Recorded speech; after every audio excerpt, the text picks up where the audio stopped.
اعوذ باللہ من الشیطان الرجیم بسم اللہ الرحمن الرحیم۔ سورہ شورى کی 2 آیتیں پڑھ رہا ہوں، آیت نمبر 19، آیت نمبر 20۔ اللہ لطیف بعبادہ یرزق من یشاء۔ اللہ تعالیٰ اپنے بندوں پر بڑا ہی لطف کرنے والا ہے، جسے چاہتا ہے کشادہ روزی دیتا ہے۔ وَهُوَ الْقَوِيُّ الْعَزِيزُ، اور وہ بڑی طاقت، بڑے غلبے والا ہے۔ مَنْ كَانَ يُرِيدُ حَرْثَ الْآخِرَةِ نَزِدْ لَهُ فِي حَرْثِهِ، جس کا ارادہ آخرت کی کھیتی کا ہو، ہم اسے اس کی کھیتی میں ترقی دیں گے۔ وَمَنْ كَانَ يُرِيدُ حَرْثَ الدُّنْيَا نُؤْتِهِ مِنْهَا، اور جو دنیا کی کھیتی کی طلب رکھتا ہو، ہم اسے اس میں سے ہی کچھ دے دیں گے۔ وَمَا لَهُ فِي الْآخِرَةِ مِن نَصِيبٍ، ایسے شخص کا آخرت میں کوئی حصہ نہیں ہے۔ تھوڑی تشریح سن لیجئے۔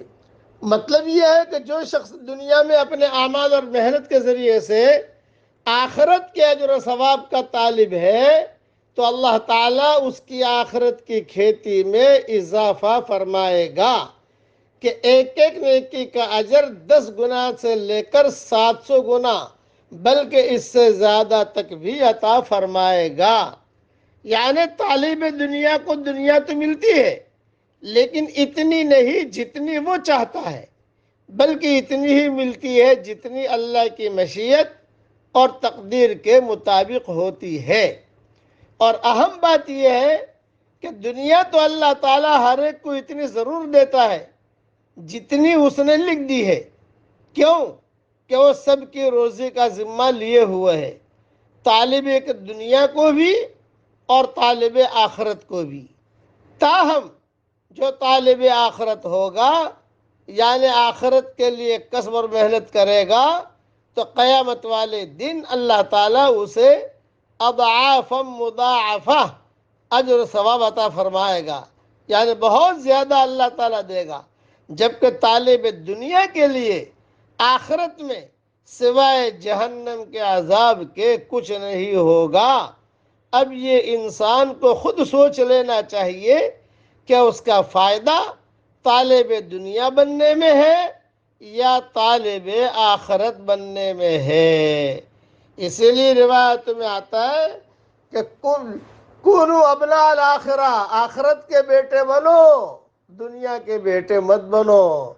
آخرت کے لیے کرو، دنیا کے لیے مت کرو۔ دنیا یہ ختم ہونے والا سایہ ہے، اور آخرت کا معاملہ ہمیشہ باقی رہنے والا ہے۔